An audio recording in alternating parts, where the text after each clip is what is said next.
Vamos a pedirle al Señor su santa palabra para vivir esta reflexión en su presencia. Voy a hacer una reflexión sobre el ruido de las preocupaciones y voy a leerles donde acabo de abrir en la carta de San Pablo a los Colosenses, en el capítulo 4, desde el versículo 1. Dice: Amos, dad a vuestros siervos lo que es justo y equitativo, sabiendo que también vosotros tenéis un amo en el cielo. Perseverad en la oración, velando en ella con acciones de gracias. Orad al mismo tiempo por nosotros, para que Dios nos abra una puerta a la predicación y podamos hablar del misterio de Cristo, por el cual estoy encadenado, para que lo dé a conocer como debo hacerlo. Comportaos sabiamente ante los de fuera, redimiendo el tiempo.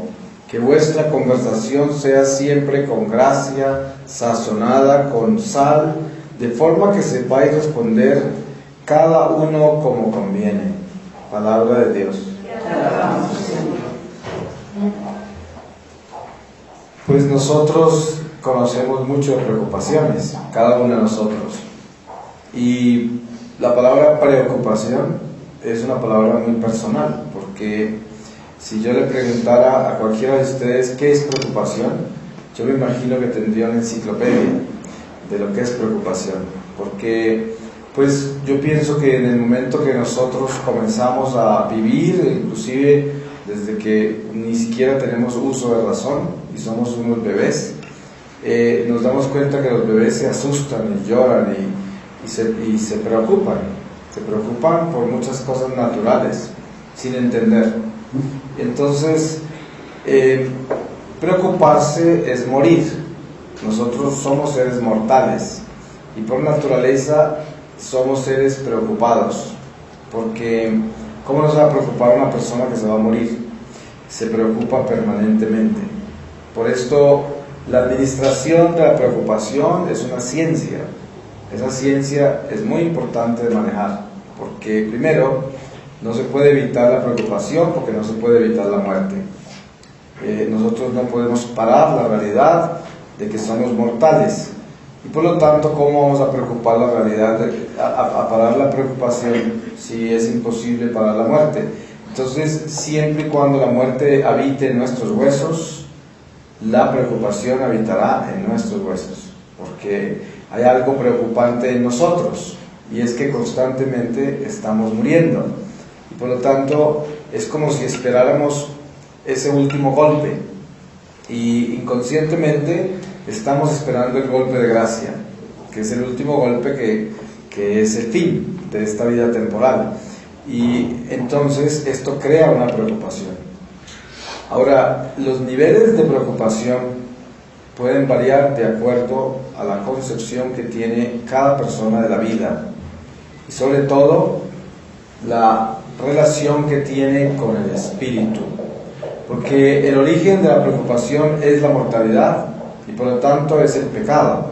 De ahí origina la mortalidad y origina el pecado y por lo tanto la preocupación, porque si no tuviésemos pecado, si no tuviésemos mortalidad, pues teníamos gloria, que es lo que se tiene.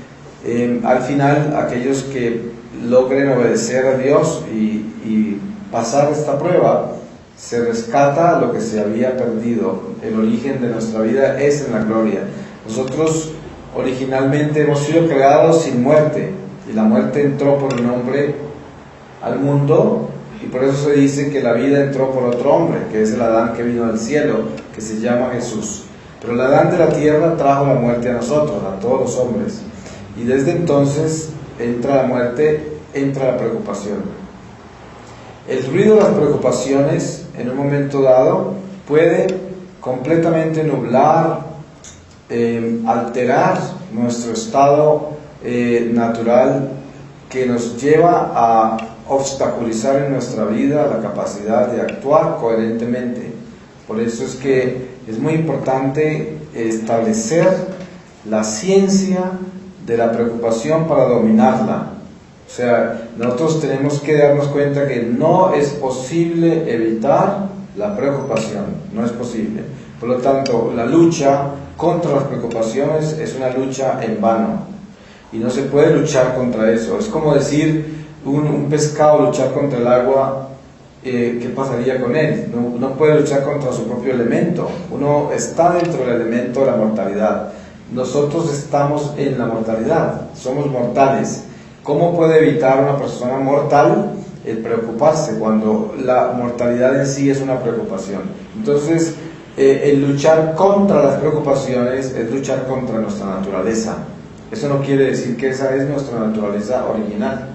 Precisamente la mortalidad es una imperfección y por esa razón el alma no la acepta. Como el alma no muere, y aunque el alma caiga al abismo eterno de la oscuridad, el alma continúa existiendo. Por lo tanto, el alma no termina nunca. ¿Sí? Y hay una muerte espiritual que es la separación del amor de Dios en la condenación eterna, pero el alma continúa. ¿No se dan cuenta ustedes que se hablan de los tormentos eternos del infierno? No dice los tormentos temporales de acuerdo a la sentencia de cada alma, sino eternos. Y si es eterno, entonces el alma no muere.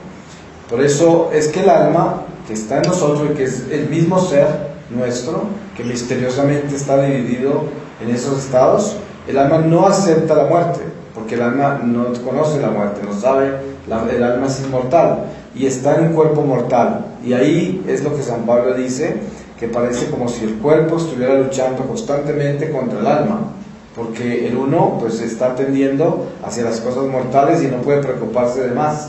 Si ese cuerpo es cuerpo mortal y ve que se está desvaneciendo y que se está acabando y que sabe que viene el fin. El alma sabe que no se muere, conoce la verdadera razón de existir, que es eternidad, que Dios la creó eternamente, y por lo tanto no acepta la mortalidad de la carne. Entonces, ¿cuál es la razón precisa por la cual Jesucristo se hace hombre entre nosotros? Y nos muestra la muerte también, pero para superarla. Sin embargo, no la muestra, porque Él nos muestra muerte en la cruz, y lo entierran, y sale, pero nos mostró la muerte. Él venía a devolvernos la gracia de la vida, pero Él pasó por la muerte. Y lo que Él hace es que viene a establecer ese puente entre la mortalidad y la inmortalidad. Y ese puente es Jesucristo. Jesús es la vida, por lo tanto, Él se acuesta sobre esa mortalidad nuestra y se extiende para que pasemos sobre Él hacia la vida. Porque es pasar hacia el alma que añora esa eternidad también en su cuerpo físico y que sabe que ese cuerpo físico se le está muriendo. Es como cuando una esposa ve que se le está muriendo el esposo. Entonces siente una angustia y no tiene forma de solucionarlo y se le va a morir. Y es su otra costilla, como dicen. Son uno solo. Y por lo tanto ve que se le está muriendo y no puede evitar esa muerte. Eso le pasa al alma con el cuerpo.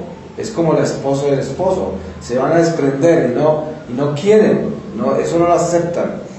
Uno de los pensamientos más difíciles entre esposo y esposa cuando tienen un verdadero matrimonio en Dios es la muerte. Inclusive hasta la gente que se ama por ahí en desorden tiene miedo a la muerte, a perderse el uno al otro, porque es esa mortalidad que nos lleva a esta preocupación. Y en este sentido de Cristo, de la redención, el Señor es la única medicina para nosotros vivir las preocupaciones con la sabiduría de Dios. Porque la preocupación, como no se puede evitar, entonces hay que darle coherencia. Es como decir, yo tengo una enfermedad y esa enfermedad parece que no es curable, entonces no la puedo evitar. ¿Qué hago yo? No puedo sentarme a llorar todo el día porque estoy enfermo. No puedo arruinar mi vida ya, no actuar en nada porque estoy enfermo. Yo tengo que aprender y tener una ciencia espiritual grande para que pueda vivir con esa enfermedad y mi vida sea una vida normal. Ustedes han visto gente muy coherente que tienen enfermedades gravísimas y viven más normal que otras personas que son sanas, inclusive son más productivos. Hay veces personas con enfermedades inmensamente graves son mucho más alegres son mucho más activos y productivos que personas que tienen la plenitud de la salud. Es quizás una de las pérdidas más grandes que puede haber, es una persona con plena salud y que no actúe, que no sea una persona que dé frutos, porque esa es una desgracia.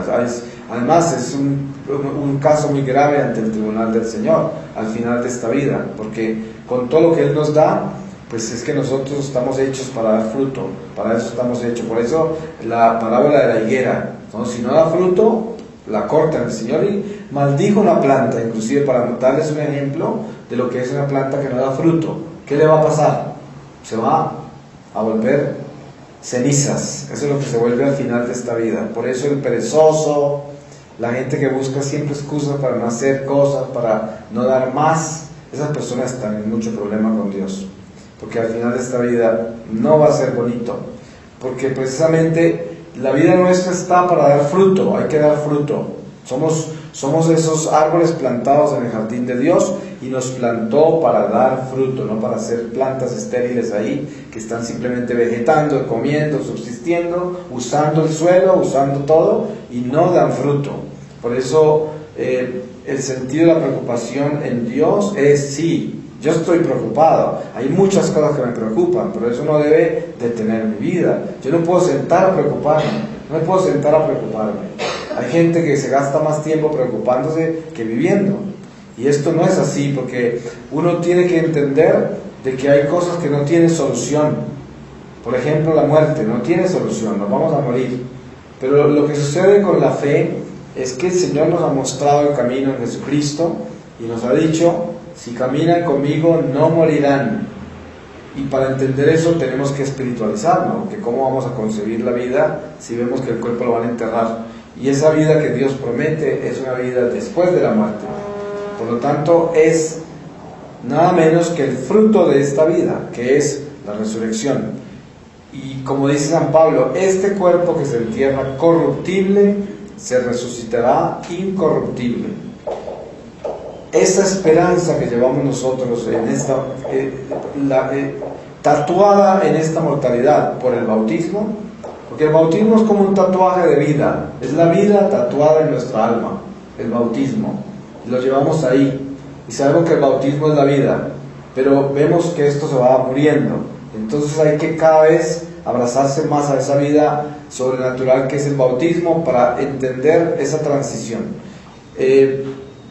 Cuando una persona va a vivir un momento bien complicado, bien difícil, como por ejemplo situaciones físicas, orgánicas, como ir donde el dentista, y hay cosas que duelen, y hay situaciones muy incómodas en la vida, y uno quisiera como cerrar los ojos y mirar para otro lado, o si le van a poner una inyección, o quién sabe cuántas cosas suceden en la vida que son como difíciles de aceptar, pero uno se lanza a ese abismo, y sabe que lo tiene que hacer y lo hace, pero son momentos difíciles, y cada uno de nosotros vivimos eso en diferentes niveles, ¿no? Que hay veces que estamos perdiendo una amistad o perdiendo una situación en la vida inevitable, los fracasos económicos que cambian la vida. Hay personas que en un momento dado están llenas de prosperidad y en un momento a otro viene la escasez y es difícil pasar esas cosas y cerrar los ojos y decir, bueno, ahora tengo que vivir la escasez, bueno, ahora tengo que vivir la enfermedad, bueno, ahora tengo que vivir la soledad y quién sabe cuántos pasos, tengo que vivir el dolor. Todas estas transiciones son preocupantes, pero no se pueden convertir en un ruido, porque precisamente ustedes han visto que hay personas tan preocupadas que uno les habla y ni siquiera lo oyen, y si lo oyeron mal, tienen que preguntarles una otra vez. Eso normalmente pasa mucho en la gente de mayor, pero a veces también en gente con mucho problema, aunque sea joven. Pero precisamente esta reflexión es para que nosotros entendamos de que el Espíritu es libertad. Todo lo debemos llevar al Espíritu, para que el Espíritu nos haga libres. Y así en esa libertad del Espíritu manejamos nuestra vida natural a pesar de ella, o sea, sin aspirar a cambiarla. Porque ¿cuál es el peor problema que uno puede tener para que las preocupaciones aumenten? El querer cambiar cosas incambiables, cosas que no me pueden cambiar. Yo no puedo cambiar muchas cosas en mi vida, hay cosas que no se pueden cambiar, y hay cosas que parecen que no quieren cambiar, porque parece que Uno diría, pero ¿por qué no cambian? Si es posible, otras personas lo han vivido y les ha cambiado. Es que es uno de los peores errores que uno comete, compararse con los demás. Porque cada vida tiene una economía, cada vida es una historia. Cuando usted comienza a fallar en su vida, el día que se compare con otro, porque ahí perdió. Cada ser humano es absolutamente único. Por eso la psicología moderna tiene tantas fallas y cada día más, porque tratan de uniformar la humanidad, de generalizar los síntomas y generalizar la conducta, cuando en realidad eso es imposible. La realidad es que nosotros cada uno somos absolutamente únicos. No hay nadie como yo, nadie como usted, y uno tiene que entender de que la vida nuestra está en manos del que la creó, y Él tiene en esa vida toda una historia. Nosotros estamos conectados a un universo entero. Aunque no creamos, cualquier cosa que nosotros hagamos afecta a la creación entera. Parpadear, nosotros parpadeamos y afectamos la creación con eso. Vuela un mosco, afecta a la creación. Todo afecta a todo. Por lo tanto, ¿cómo no vamos a vivir un estado de preocupación cuando nosotros somos parte de una creación a la cual afectamos y nos afecta? Y por lo tanto, al ser receptores de todo esto y proyectores de todo esto, siendo una célula viva que produce vida también o muerte, de acuerdo al estado en que nos encontramos, de vida o muerte por la gracia o el pecado, nosotros vivimos dentro de nosotros grandes emociones. Es un universo lleno de actividad, aun cuando dormimos. Y por eso, ¿cómo no van a haber preocupaciones si es un estado imperfecto? Es totalmente imperfecto lo que vivimos, porque como hemos caído en el destierro por causa del pecado, algo que es bien difícil de aceptar y de entender, y no lo entenderemos racionalmente, precisamente porque estamos en un estado imperfecto. Para entender por qué somos imperfectos, tendríamos que ser perfectos. Entonces hay que aceptar de que no lo vamos a entender. Y esto es precisamente la soberbia del ateo. ¿Por qué aparecen los ateos? Porque pretenden entender lo imperfecto. ¿Cómo lo van a entender si son imperfectos? Entonces, si uno es imperfecto, ya quedó, ya tranquilícese, es imperfecto y no va a entender perfección, ni la va a encontrar tampoco. Entonces, esa es la paz de la humildad. ¿Por qué se habla de humildad? ¿Qué es humildad? Humildad es vivir en lo que somos. Eso es humildad. La humildad termina con la pretensión. Cuando el hombre pretende, deja de ser humilde. Si yo pretendo ser perfecto cuando yo soy imperfecto, pierdo mi humildad. Pero si yo entiendo que solo perfecto es Dios, el único perfecto, y aspiro a ser como Dios, porque Él me pidió ser como Él, porque Jesucristo me dijo, ser perfectos y santos como el Padre es perfecto y santo. Por lo tanto, Él nos invitó a ser como Dios. ¿Y cómo logramos eso? En Jesucristo. Por eso, Él se hace un puente entre la mortalidad y la inmortalidad para invitarnos a entrar al Padre, entrar a la plenitud de la perfección. Y eso es posible en el momento que termina la imperfección, que es el momento en que termina la mortalidad. ¿Cómo puede un ser mortal pretender inmortalidad? La única manera es en la fe, pero para una vida venidera, no para esta. Por lo tanto, dentro de esta vida imperfecta, el único ingrediente que nos mantiene coherentes es la humildad. Aceptar que cometemos errores, aceptar que nos da miedo, aceptar que a veces nos levantamos llenos de inseguridad y de incertidumbre, aceptar que a veces pensamos que no podemos, que ya no podemos, aceptar que a veces nos levantamos cansados de la vida y de todo, aceptar todo eso como natural. Eso no es anormal, eso es absolutamente imperfecto, por lo tanto es natural para nosotros. Todo lo que es imperfecto, eso, ahí estamos nosotros, somos esos seres imperfectos. Somos esos seres que no somos capaces de hacerlo todo, de lograr todo, no podemos. Entonces, ¿para qué nos frustramos y nos preocupamos por no alcanzar ciertas metas, ciertas cosas, ciertas realizaciones y tantas cosas que suceden en nuestra vida que no podemos alcanzar y que no funcionan y que no suceden de la forma que esperamos?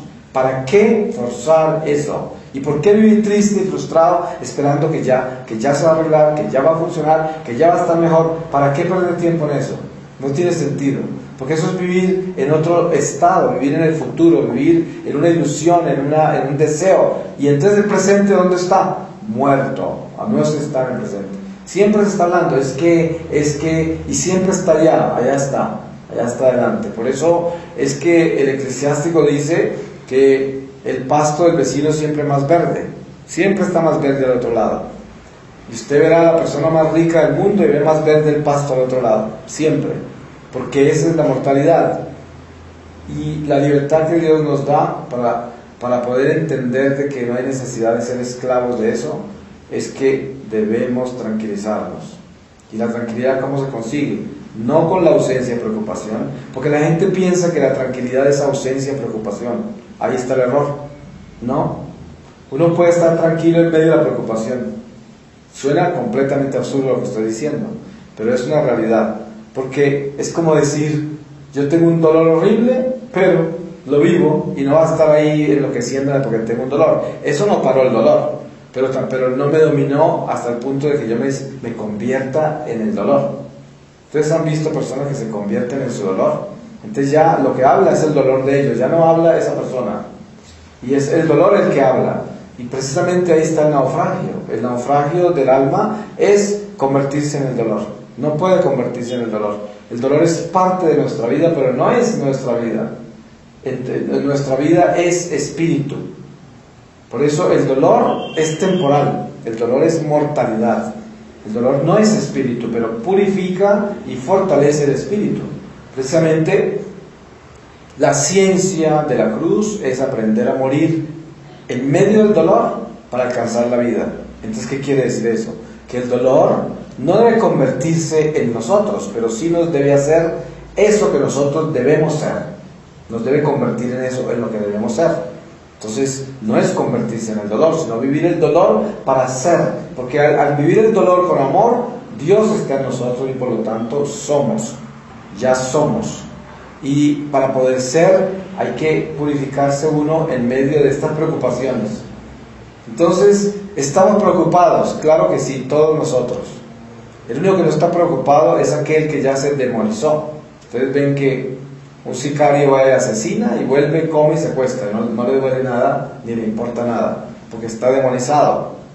Yo con eso no quiero decir que ese sicario ya se condenó, porque Dios hasta el último momento de su vida le dará una oportunidad. Pero en ese estado en que se encuentra un sicario, en ese momento está demonizado su corazón y no siente nada, ni se preocupa. ¿Por qué? Porque tiene ya una muerte permanente en su corazón. Y esa muerte no siente nada, ya está muerto. Entonces espiritualmente no tiene vida. Por eso se puede condenar si se muere así. Se muere así, se va derecho a los infiernos, porque no tiene vida. Y por eso no siente nada. Entonces no se preocupa. Porque lo extraño sería, en el momento que usted no tenga ninguna preocupación, Dios, corra, porque eso es un problema muy grave. ¿Qué le está pasando a usted? Se le volvió el corazón de piedra y su mente está completamente centrada en un egoísmo tal que ya a usted no le importa nada, ya no se preocupa por nada. Esto es, tampoco voy a decir yo que la preocupación debe reinar en nuestro corazón para saber que estamos vivos. A eso no me refiero yo, pero estoy refiriéndome a que es natural que nuestra mortalidad produzca una preocupación permanente, porque es una muerte que está en nuestros huesos. Y yo me levanto a morirme un poco más todos los días. Es que es increíble cómo es de absurdo el escuchar de que un bebé salió del vientre de la mamá y acaba de nacer un bebé para morirse. Sí, eso es lo que podemos decir. Nació un bebé para morirse. Pero lo que debemos acordarnos siempre es que esa alma es la que Dios creó para la eternidad. Esa alma sí no nació para morirse. Esa alma vivirá eternamente. Dios abraza al alma para que el alma sea de Él y la invita a la luz. Pero la realidad espiritual de cada uno de nosotros es que ya hemos sido creados por Dios para la eternidad y que Dios nos ha dado la bendición tan grande a nosotros, en particular que estamos aquí en presencia de Él, para que nosotros desde esta bendición podamos abrazarnos a la luz y caminar con ella para que estos huesos que al final enterraremos florezcan a la eternidad, que den flor que sean cuerpos gloriosos después de que se pudran, porque esta es la semilla que se entierra y se pudre y sale la planta, y así es, nuestra alma se glorificará así, pero hay que enterrar ese cuerpo con Dios para que florezca, porque si se entierra sin el Espíritu Santo no da fruto, será como esa higuera que maldijo Jesús, igual, no da fruto, no florece, no sale hacia la luz, no resucita. Entonces Dios, en toda su misericordia infinita, porque nos creó con amor, y ese amor de Dios es vida, es nuestra vida, nos enseña a que no nos preocupemos por preocuparnos, porque es normal preocuparse. Entonces no hay que preocuparse por estar preocupado, sino que hay que vivir la preocupación sin preocupación. Y esto hay que entenderlo bien desde la ciencia del espíritu. Esa es la realidad. Viva sus preocupaciones sin preocuparse. Y verá que ahí entenderá lo que quiere decir eso. Eso da paz. Usted preocúpese, claro, es normal, preocúpese, pero sin preocuparse. O sea, no le ponga preocupación a la preocupación, sino preocúpese, es natural. Pero no se preocupe por estar preocupado. Ahí es donde uno falla. El día que usted se preocupe por estar preocupado, ya atrofió su naturaleza y no puede funcionar así, porque es como una célula cancerígena, como se llame, una célula que tiene cáncer, pues claro, ya está obstruida y no le pasa vida a las otras y puede matar inclusive células vecinas. Y esto es lo que uno debe prevenir. No le ponga preocupación a las preocupaciones, sino viva sus preocupaciones como naturaleza, vívalas, no le ponga preocupación a eso. Es como, hay personas que dicen, a mí me llegan tantos pensamientos malos, a mí me llegan tantas cosas raras. Pues sí, a todos nos llegan esas cosas, pero ¿y qué? No hay que preocuparse por eso, es suficiente con que le lleguen, ya. No las elabore, no trabaje con eso, simplemente vívalas. Hay mucha consulta espiritual sobre eso. Consultas espirituales, qué tan raro que estaba orando y me llegó un pensamiento inmundo, horrible, iba a comulgar y se me vinieron tales pensamientos. Es lo más común que la gente pregunta y se preocupa. Es que eso es tan normal, el pensamiento nuestro es imperfecto, absolutamente imperfecto, no es perfecto. Y entonces entra en áreas de paz y en áreas de desorden, entra en áreas de luz y de oscuridad, de pecado y de gracia. Y constantemente está navegando por ahí. Es como ir uno navegando por un mar abierto. Se puede encontrar con mareas fuertes y calmadas, y quién sabe, términos medios, términos muy altos de marea, donde hay casi preocupación por naufragar, y quién sabe cuántos cambios hay en la navegación. Pero esa es la mente nuestra, es un universo que está constantemente cambiando, y no es el mismo. De cada segundo al otro es otro pensamiento, otra concepción, eso no está estancado, eso se está moviendo todo el tiempo. Nosotros estamos conectados a todo el universo entero. Entonces, quién sabe cuántas cosas pueden estar pasando en este momento, de todos esos automóviles que se cruzan por el frente, y toda la gente que pasa, y la gente que está en los edificios allá, y todo eso nos afecta el pensamiento a nosotros. Entonces, sí, ¿por qué se va a preocupar uno por todo ese tráfico? Es como cuando usted conecta un radio y ya lo prende, ahí salen toda clase de ondas, y hay ondas que vienen de aquí, de allá, y a veces son confusas, otras veces son claras, y es el radio que está sintonizando.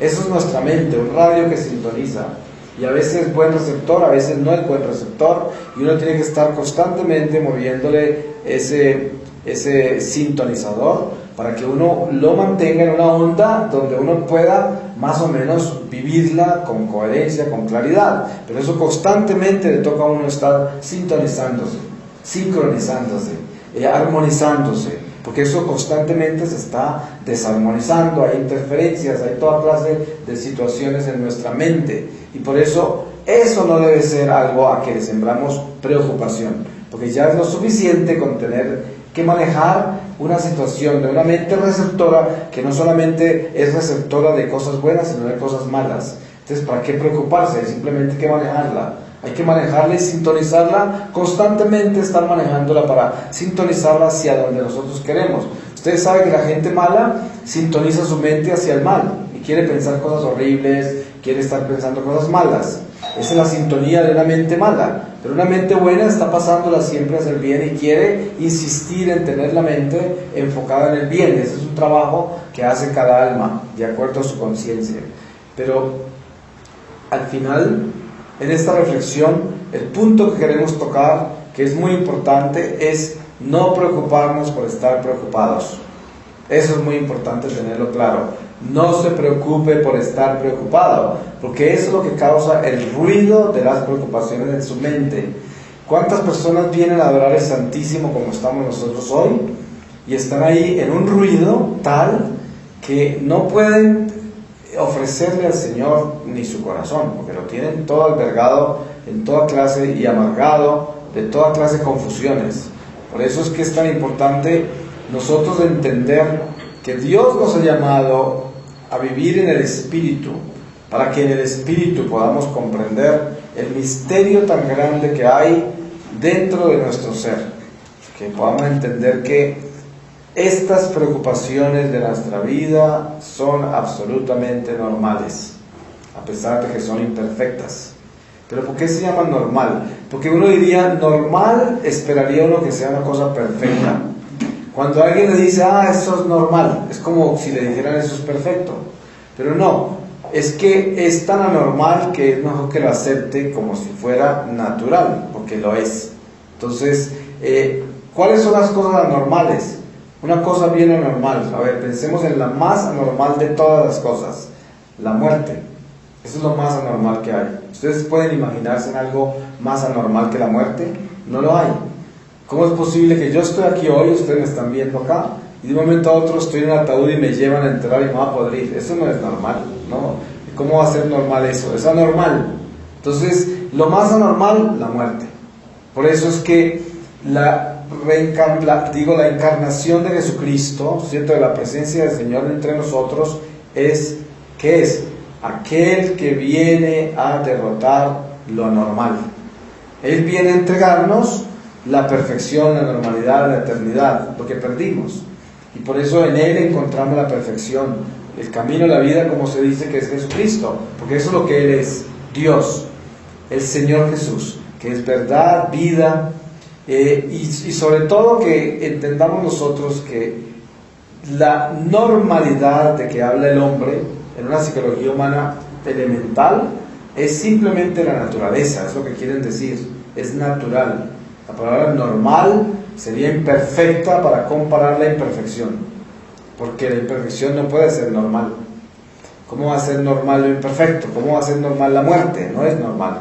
Entonces, nosotros debemos entender de que el alma nunca va a aceptar la mortalidad, porque nosotros no debíamos de morir. ¿Acaso nosotros nacimos para morirnos? No, Dios nos creó para vivir eternamente. Y miren, morimos. Entonces el alma no acepta eso, por lo tanto tenemos esta lucha. Y esa lucha produce preocupaciones. Por eso esta reflexión se llama el ruido de las preocupaciones. Porque ese ruido, ¿cuándo comienza? Cuando yo peleo contra mi naturaleza. Yo les aseguro que si un pescado trata de nadar contra la corriente, se va a preocupar mucho, porque está al revés, ¿sí? Así no puede nadar. Entonces, los pescados van con la corriente, ellos saben cómo navegar así. Es como los pájaros. ¿Ustedes ven cómo vuelan los pájaros? Ellos vuelan con el viento y saben cómo tomar las corrientes. Y así, uno ve un pájaro que va con sus alas abiertas y cuando ellos están aleteando es porque hay escasez de esa corriente de viento que los impulsa, y a veces van planeando o van navegando con la fuerza del viento, que es lo que el mismo principio de un velero en el mar, que utiliza las velas con el viento. Pero eso es nuestra vida. El alma nuestra está como un velero en el océano de Dios, y con ese viento del Espíritu Santo es que la barca se dirige hacia el puerto seguro que es Jesucristo, el príncipe de paz, el puerto nuestro de la vida. Y para eso hay que aprender a navegar. Por eso es que hay tanta dificultad en este aprendizaje. La mayoría de la gente, tristemente, la mayoría de las almas no salen del puerto y les toca empezar a navegar después de la muerte. ¿Ustedes se imaginan lo duro que es eso? Tocan mar, tocan el océano de Dios, apenas mueren, apenas comienzan a navegar. Es bien difícil. Hay muchas almas en el puerto, no quieren salir. no se atreven a salir. Y precisamente la espiritualidad de que se habla en nuestra iglesia, lo que Dios nos ha enseñado a través de Jesucristo y que nos ha heredado, es el espíritu navegante, el espíritu que se va, aquel que se atreve a irse al océano de Dios y se adentra en él. Es muy normal ver gente estancada en el puerto. Se distinguen con facilidad, se sabe que no han salido, están ahí.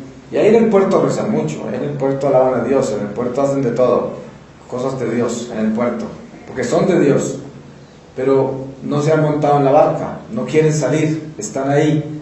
Y si salen, salen un poco y mientras que estén viendo el puerto, están tranquilos, pero no se atreven a entrarse a donde se desaparece el puerto, ahí ya no pueden.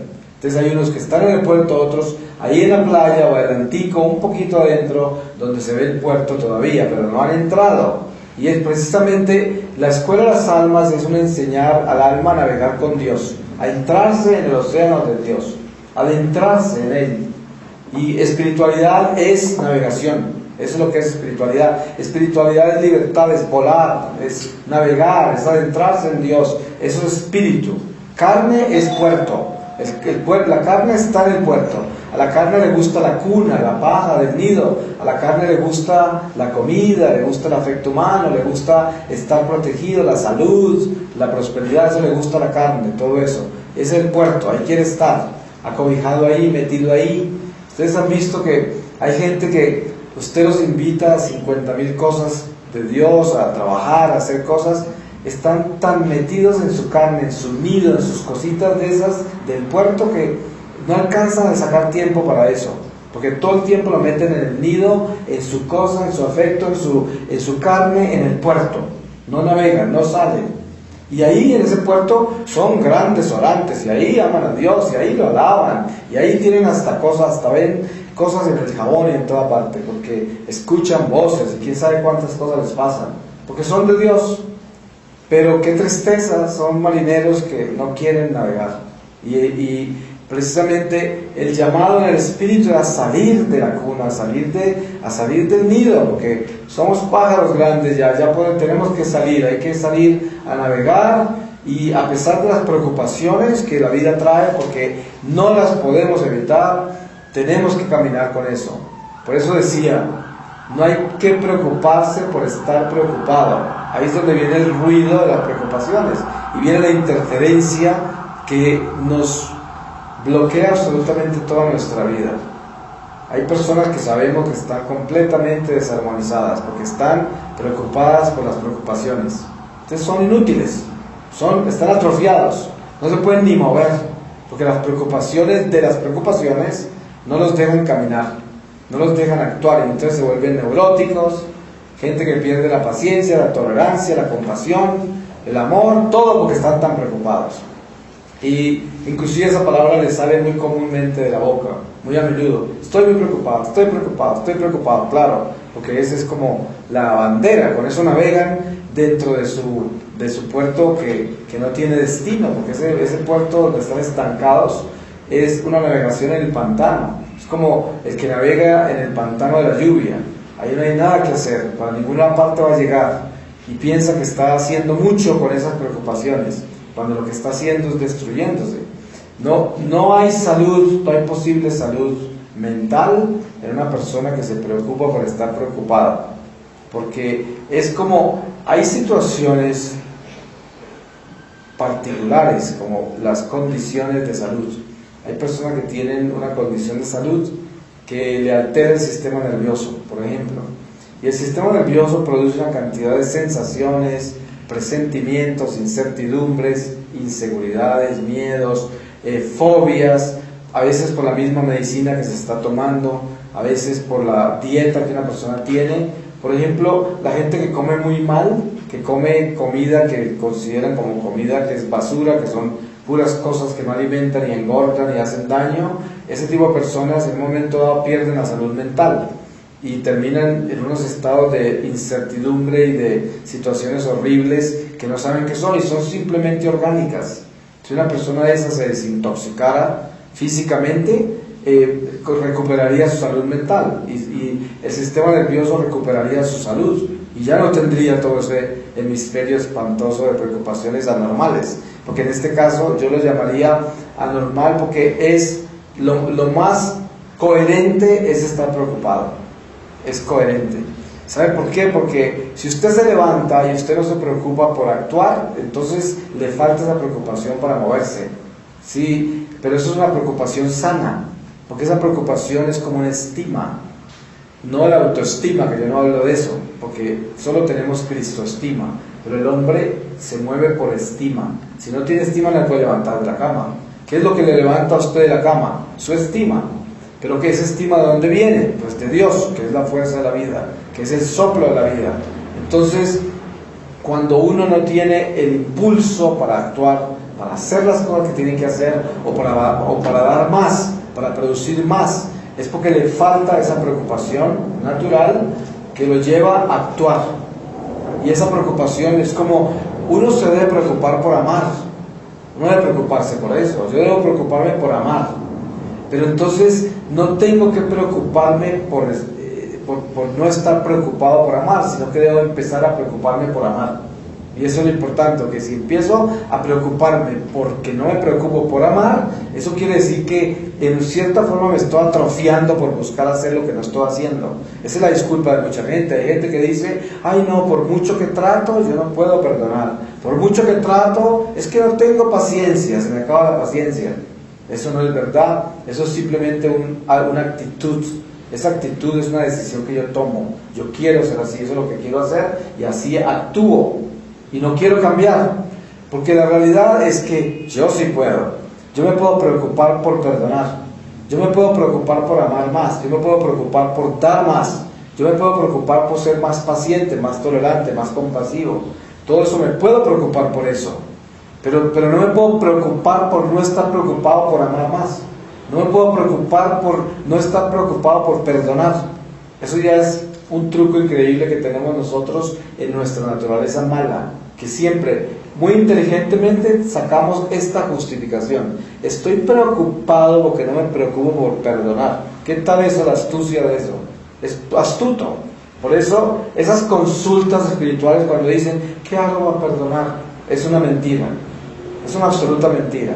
Es como decir, ¿qué hago para dejar de ser ladrón? ¿Sí?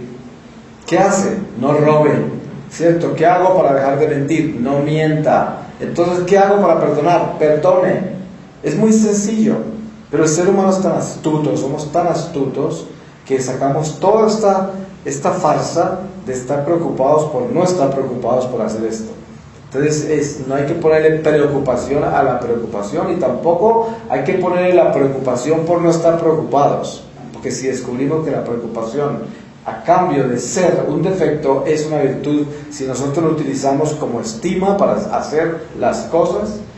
Ustedes han visto las madres, padres de familia con los hijos que dicen, este no se preocupa de nada, es un irresponsable. Ustedes han visto que esa palabra se utiliza. Entonces, esa palabra preocupación no es mala, porque si no tenemos esa preocupación nos volvemos unos irresponsables, ¿sí? Unas personas que no hacemos lo que tenemos que hacer. Pero lo que es malo es preocuparse por la preocupación, porque ahí sí se convierte esto en algo que no debe ser y que nos atrofia la vida. Entonces la salud espiritual del hombre descansa en la ciencia de buscar el bien permanentemente en todas las cosas. Ahí descansa la salud. La salud no se adquiere de otra forma. El hombre que no busca el bien en todas las cosas está enfermo y nunca va a estar aliviado, jamás se va a aliviar de todo este mal de la mortalidad. Nosotros tenemos que estar funcionando perfectamente todo el tiempo hacia buscar el bien en todas las cosas. Y ese buscar el bien en todas las cosas nos convierte en buenos. Al final seremos totalmente buenos, porque estamos buscando solo el bien. Y el que el bien desea, el bien encontrará. La plenitud del bien. El que el mal desea, el mal encontrará. Por eso, todos estos pensamientos que nos embargan son simplemente un universo. Y nosotros de ahí tenemos que tomar lo que nos sirva a nosotros para construirnos en el bien. Que hay mucho pensamiento en mi mente, que hay muchas cosas en mi ser. Eso no importa, nosotros somos seres llenos de cosas. Pero ¿Qué es lo que sucede con toda esa riqueza? Que hay que tomar lo que nos sirve, pero para el bien, para establecer en el bien. Entonces, ¿cuál es la solución de todo esto? La decisión que debemos tomar de ser buenos. Esa es la solución. Porque cuando uno dice, yo soy de tal partido, ya se definió. Entonces ya actúa dentro de ese partido, porque se convirtió en eso. Hay gente que son aficionados a los deportes y son aficionados a un equipo. Y hasta se visten así cuando van a ver sus partidos y viven apasionadamente eso. Se definieron, deportivamente se definieron. Y así se define la gente en muchas cosas. De la misma forma, tan elemental como eso, de la misma forma, se define uno para ser bueno. Yo me defino, quiero ser bueno, es lo único que quiero ser. Y todo lo que quiero hacer, lo quiero hacer bien, para que sea bueno, para que yo alcance la plenitud del bien. Y en ese momento comenzamos a caminar en el bien, hacia el bien, por el bien. Eso es lo que es, quiero ser bueno. Entonces toda mi vida se enfoca en eso. Entonces cada acción, cada decisión, cada sentimiento, yo lo tengo que enfocar hacia el bien y no hay nada que consultar. No se necesita una dirección espiritual súper extraordinaria para que le diga a uno lo que tiene que hacer. ¿De dónde saca uno esas necesidades? Uno tiene que convertir todo hacia el bien, todo hacia el bien. Tiene un pensamiento, quiere decirle algo a alguien. Uno piensa, ¿será que esto es bueno? ¿Esto está en el bien? ¿Viene de un buen lugar? ¿Esto tiene un buen origen y tiene un buen destino? Todo hacia el bien, todo hacia el bien. Quiero comer esto. ¿Será que eso es bueno? ¿Eso me hace bien? ¿Me hace bien lo que voy a comer? Entonces todo lo que tengo que hacer lo tengo que convertir en el bien. Cuando yo como cosas que sé que me van a hacer mal, estoy buscando el mal y me va a hacer daño, me va a hacer mal. Cuando yo hablo cosas que yo sé que me van a perjudicar, estoy buscando el mal y me va a hacer daño y va a dañar también. Por eso en la vida hacia el bien, para vivir en el bien, hay que hacerlo con todo lo que estamos viviendo, todo, adentro y afuera de nosotros, buscar el bien en todo. En todo es hasta en la forma de caminar. ¿Será que estoy caminando bien y me va a hacer bien como camino? Y todo eso es importante. Vestirme bien. ¿Será que me estoy vistiendo bien y esto me hace bien? Porque hay formas de vestirse que le hacen daño a la salud. Hay formas de vestirse que le hacen daño al alma. Hay formas de vestirse que le hacen daño a muchas cosas por la forma de vestirse. Hay formas de vestirse que atrofian al hombre. Hay personas que andan totalmente atrofiadas con su propia ropa y con eso se hacen daño. Miren los zapatos mismos. Hay cantidades de ciencias específicas sobre el zapato, el calzado, todas las enfermedades que produce el calzado. Hay gente que usa zapatos totalmente malignos para su salud y lo han usado toda la vida y no les importa y andan con esos zapatos y esos zapatos les hacen daño, les atrofian cantidades de áreas de la salud. Y sería absurdo, pero la salud de muchas personas mejoraría si se cuidaran en el tipo de zapatos que usan. Hay personas que usan correas, cinturones, y se aprietan tanto que se daña la circulación en el estómago, y dañan las vías digestivas, atrofian el centro de su cuerpo y causan unos problemas gravísimos en la salud, solo por apretarse en la cintura. Sí, porque una cintura no debe estar apretada, porque interfiere la circulación de la sangre. Y cuántas otras cosas absurdas hay así. Por eso es que uno debe buscar la salud en todo, debe buscar el bien en todo. Y buscando el bien en todas las cosas, vivimos en el bien y terminamos siendo buenos. Porque eso es lo que Dios quiere de nosotros.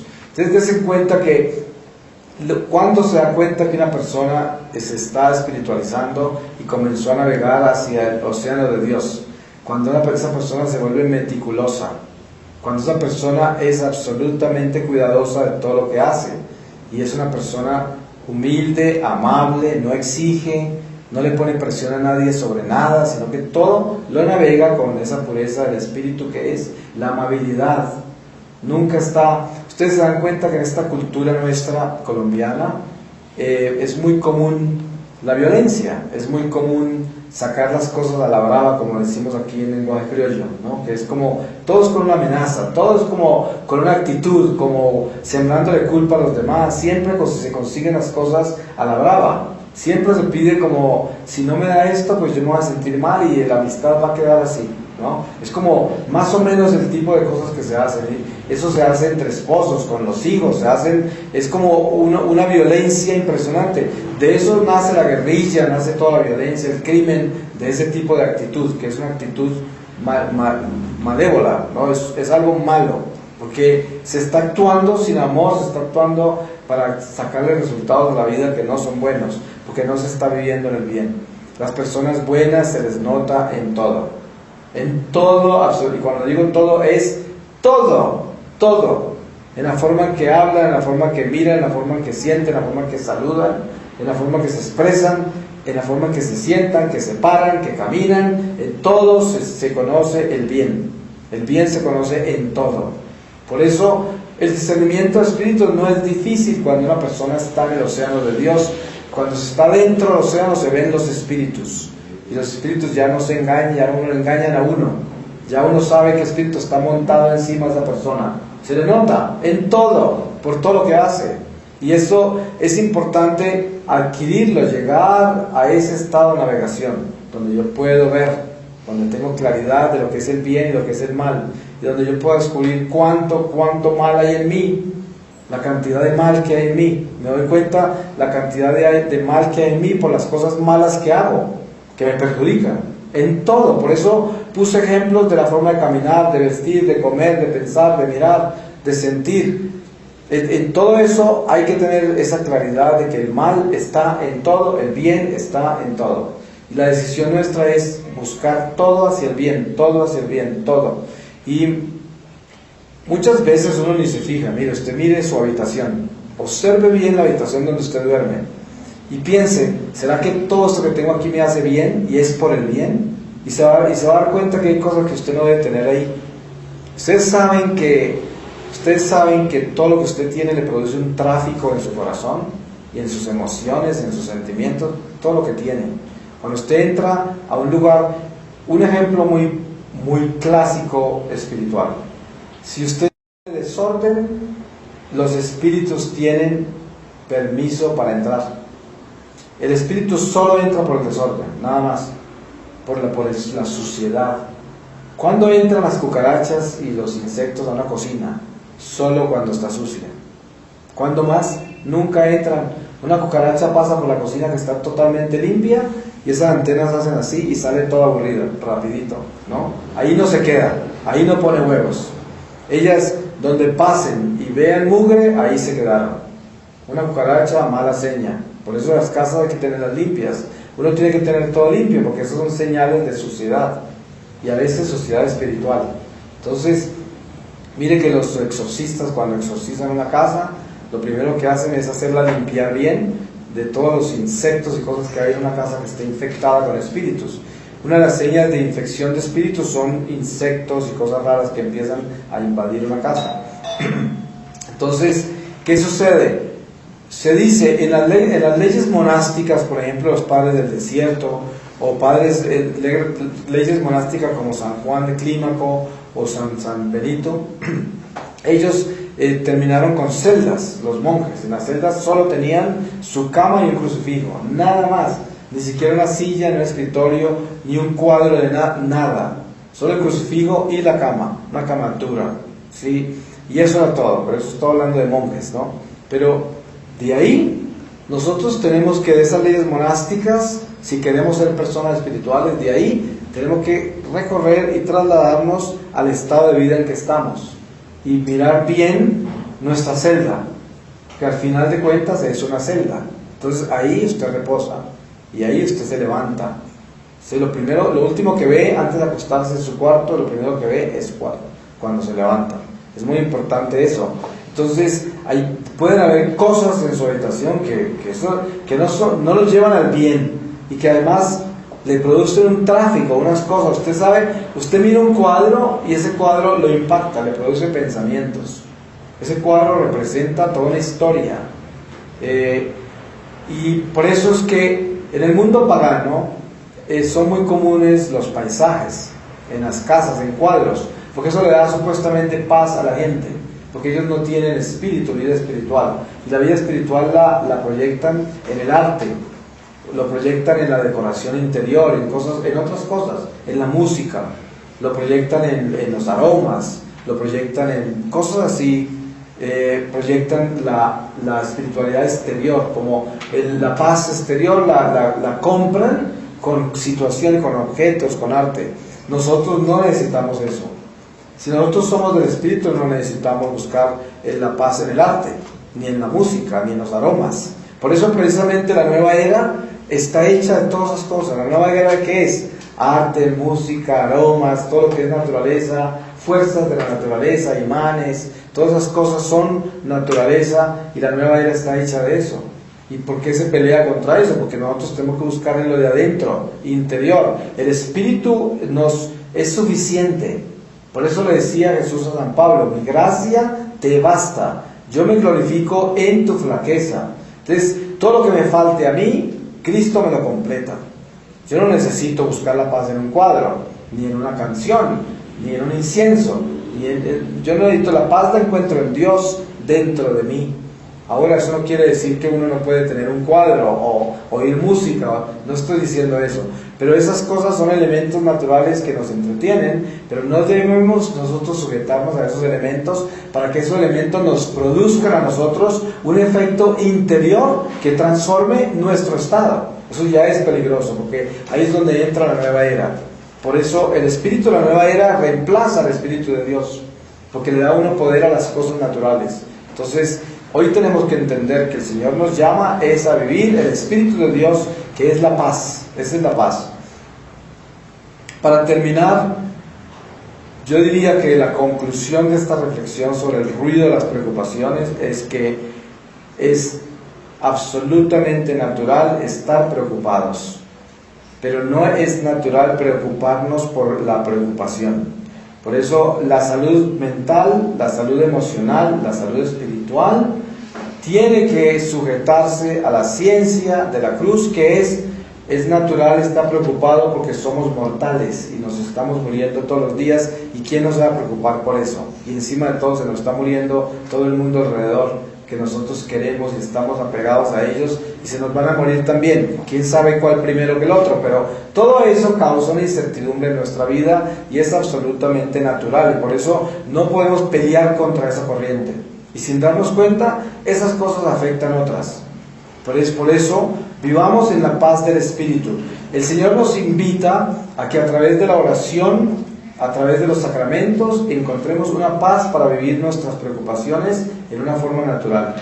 Y por eso Dios nos invita totalmente a eso, a que vivamos esas preocupaciones en una forma natural, con el Espíritu de Dios, y que no nos consideremos de que somos personas fuera de sitio porque estamos preocupados, porque lo más preocupante sería que no lo estuviéramos. Entonces, pidamos al Señor su palabra para que sellemos esta reflexión. Y el Señor me lleva a leerles a ustedes de la segunda carta a Timoteo, en el capítulo 4 del versículo 1, dice: perseverancia en la predicación, en la presencia de Dios y de Cristo Jesús, que va a juzgar a vivos y muertos por su manifestación y por su reino, te advierto seriamente, predica la palabra, insiste con ocasión y sin ella, reprende, reprocha y exhorta siempre con paciencia y doctrina, pues vendrá un tiempo en que no soportarán la sana doctrina, sino que se rodearán de maestros a la medida de sus pasiones para halagarse el oído. Cerrarán sus oídos a la verdad y se volverán a los mitos. Pero tú sé sobrio en todo, sé recio en el sufrimiento, esfuérzate en la propagación del Evangelio, cumple perfectamente tu ministerio. Palabra de Dios. Le damos gracias al Señor y nos preparamos para la Santa Eucaristía.